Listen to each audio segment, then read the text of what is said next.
It will be unaffordable for working class Americans, middle class Americans, and everyday Americans to be able to go see a doctor when they need one. And we'll continue to wage this fight. No matter what comes over to us from the United States Senate to the House of Representatives at some point this week. That was House Democratic Leader Hakeem Jeffries. The Speaker of the House told House members this morning that they need to start heading back to D.C. now, given that they may, of course, run into trouble as they fly back to vote this week because the shutdown's impact on our air travel continues to worsen, as anyone who attempted to fly this weekend can tell you, following last week's FAA order to reduce domestic flights at 40 airports. As of this morning, commercial airlines have canceled more than 5,000 flights that were scheduled from yesterday through this Wednesday. Around 10% of scheduled flights were canceled yesterday, making it the fourth worst day for cancellations this year. Today, reports of staffing issues at air traffic control facilities have gone up to at least 36, causing widespread delays. Even if the shutdown is resolved this week, we should note, experts say to expect residual impacts on travel, with Thanksgiving, of course, right around the corner. But let's start right now, our show on Capitol Hill with the Speaker of the House, Mike Johnson. Speaker Johnson, thanks for being here. We appreciate it. So every Republican in the House, every single one, which doesn't happen very often, voted for the clean government funding bill on September 19th. Will they all vote for this compromise, do you think? I believe they will. The long national nightmare is almost coming to an end now, the beginning of the end, as I said this morning in my press conference. It was long overdue, and the irony is, Jake, it really was a shutdown about nothing. I mean, what we're voting on is effectively exactly what we offered them several weeks back. We've added some appropriations bills now, which we're in favor of because it's getting us back to the regular order. We'll take care of some other details, but I don't think Chuck Schumer got anything out of this other than a political show, and sadly, I think that's what he was after the whole time. So a source on today's House GOP conference call said that you told members that you're hoping for a Wednesday House vote to reopen the government. The shutdown, air travel chaos, obviously, is a, you can't predict that. It's a challenge for us, for sure. I'd like to vote tonight after the Senate is done, but it takes everybody a while to get back. We have people come from the West Coast. We have a member flying in from Guam, so he has 20 hours just to get to the West Coast and then get here. So we've got to get everybody back. We're praying that they can make it through the chaos that all the other American people have been made to suffer through because of this needless political show that the Democrats have been engaging in. But you'll wait until you have the votes before you have the vote. We need to get everybody back. I mean, everybody in both parties, and I've told them to start the travel earlier today. So I expect and hope that we'll have everybody here. So the Senate bill is setting a date for a Senate vote on extending the Obamacare subsidies, which are set to expire at the end of the year. You have not committed to a separate House vote on the issue.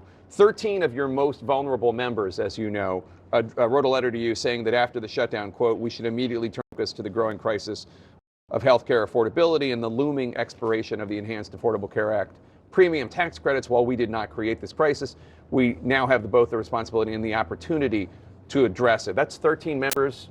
Are you going to listen to them? Yeah, I've been in contact with those members and all of our members throughout the entire ordeal that we've been going through. This is a very important point. We were always open to sitting down to negotiate and talk through how to reduce healthcare costs. It's a crisis for the American people. The cost have skyrocketed. It's the Democrats who put us into this scenario. Remember, they're the ones that created the ACA. We call it the Unaffordable Care Act, which that's exactly what's been yielded. Since 2010, since they put it into law, premiums have skyrocketed. Some estimates 60% overall, and they're continuing to go up. Well, premiums were skyrocketing before Obamacare, too. Not at this pace, and the problem is now it's becoming completely unaffordable for more and more people. The Democrat solution is to subsidize the broken system. We would like to go in and look at the root causes of why those costs are so high, and we've been doing that. It's not just talking points. We have had laws signed into law, this Congress, that have begun to chip away at that. There's a lot more yet to do, but we've got to build consensus between the parties. It should be bipartisan. We're looking forward to that. That's a long-term issue, though, what you're talking about. You're not going to be able to solve this issue of skyrocketing premiums, not just in Obamacare, for everything. Well, premiums are going up in Obamacare, yes. They're also going up for people not in Obamacare, for like me. And you. Well, there's short-term solutions and longer-term solutions. Right, You're right. It's very complicated. But on the short-term issue of the people who with the subsidies, and that's going to expire at the end of the year, will you have a vote on the issue as your 13 Republicans, frontline Republicans, people that you're the speaker because of them. Yes. They're in districts that are vulnerable. Sure. Will you have a vote so that Well, so they can vote? The very people that you were citing in the letter believe we have to have real reforms. So what I'm committed to, and I have all along, this has never changed, is a deliberative process that we do in the House. We have a very small margin.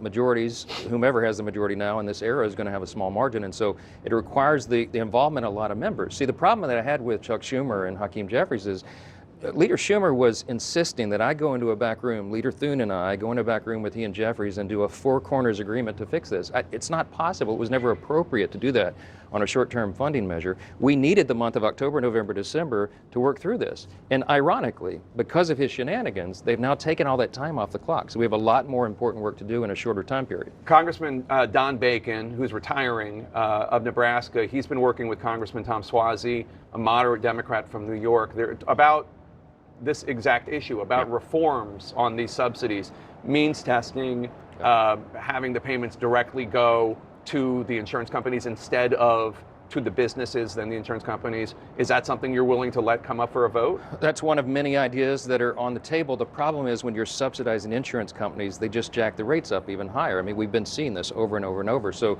the solution is, to again, to get at the root causes. I'll give you an example. In the big, beautiful bill, the Working Families Tax Cut, we had the Medicaid reforms. So as we've discussed many times, what we did was we went in to eliminate the fraud, waste, and abuse and drive down the cost. The CBO, the Congressional Budget Office, evaluated that and said, you know what, that's right, it will achieve that. It'll save $185 billion for taxpayers because you got ineligible enrollees off the system. We need to do that same thing across the board through healthcare. We tried that in the big beautiful bill when it went over to the Senate in the House version. We included a cost sharing reduction program that would have reduced premiums 12.7% overall on average nationwide. Yeah. The Democrats fought in the Senate to take it out of the bill. So there are a lot of ideas that we'd like to bring back to the table because that will actually solve the problem and not just subsidize insurance companies. So you're not committing to bringing up a bill that deals with the Obamacare subsidies before they expire? I'm not committing to it or not committing to it. What I'm saying is that we do a deliberative process. That's the way this always works, and we have to have time to do that, and we will in a bipartisan fashion. If something passes the Senate, it would only pass on a bipartisan basis. Yeah. Would you bring it up? Well, the bill that's going to pass the Senate, To extend the subsidies, that later vote. I can't commit to anything that hasn't even passed through the Senate yet. I mean, I've never done that. I'm very consistent. I've been Speaker for over 2 years, and one of the reasons I've held the gavel is because I don't go out and predetermine outcomes. It's a member-driven institution, as it should be, and I'm really insistent about that. We got to get back to regular order, and that's what we're doing here. President Trump today on Truth Social said that air traffic controllers should get back to work. He said he's going to recommend a $10,000 bonus for any controllers who took no time off. And he said, well, anyone who doesn't show up will be substantially docked. He then went on to say, quote, for those that did nothing but complain and took time off, even though everyone knew they would be paid in full shortly into the future, I am not happy with you, all caps. Now, as the Transportation Secretary, Sean Duffy, has said to me on my show and to plenty of other people, these air traffic controllers, some of them called into work and said they couldn't come in because they had to take a job as an Uber Eats driver or a Lyft driver just to put gas in their car so they could get to work the next day. Yeah. Do you think the president realizes this? I think he does. I spent some time yesterday talking to my good friend Sean Duffy, who's a former colleague, now the Secretary of Transportation, and I was with the president last night. We have a lot of sympathy for the people who have, at great personal sacrifice, gone to the towers, gone to work, and done their job. The president wants to reward that, and that I appreciate that sentiment. It would take an act of Congress, I'm sure, to make that happen, but it's the right idea. But he says, I am not happy with you, all caps. I mean, well, look, on an individual basis, there may be some people that abuse the program, but I mean, it wasn't just air traffic controllers, of course. I mean, we asked Border Patrol agents, TSA agents, and many other categories of federal employees, including all the employees that keep this place in operation. Capitol Hill police officers, right? All of them, the ones that are protecting us right now. I mean, they've been working without pay, and so we have great sympathy for them. We'd like to reward that any way we can. It's a patriotic duty that they filled for their country. When the House returns, so I guess presumably Wednesday, if your prayers come true Wednesday, Yes. When are you going to swear in Congresswoman-elect Adelita Grijalva of Arizona, who was elected way back in September? Yeah, just as I promised, as soon as we get back to legislative session. So, I mean, before we have this vote that we're talking about, she'll be administered the oath. That's what After we the always House say. gavels in, but before the vote. Right, yeah, sure, as soon as we get started, yeah. And then she has said that she is going to be the 218th vote to force the discharge petition, to release the Epstein files, et cetera, et cetera. She has the right. I mean, that's immaterial to us. It's now a moot point, by the way. The Oversight Committee has been delving in deeply to the Epstein investigation, and they've released 43,000 pages of the Epstein files, more to come. Subpoenas are being complied with. By the way, the latest batch was the Epstein estate files that is not even considered in the discharge petition, was never mentioned. But that was a treasure trove of information, and they released his personal logs, his flight logs, his financial records, and even his daily calendar. So there's plenty of oversight. All of that information is going to be released to the public. The only thing they're redacting, Jake, is the names of the innocent victims. Sure. And we insisted upon that, and everybody of common sense understands why that is. Of course, the survivors. Speaker Rick Johnson, thank you so much. Really appreciate your time. I hope the government opens. Yes, me too.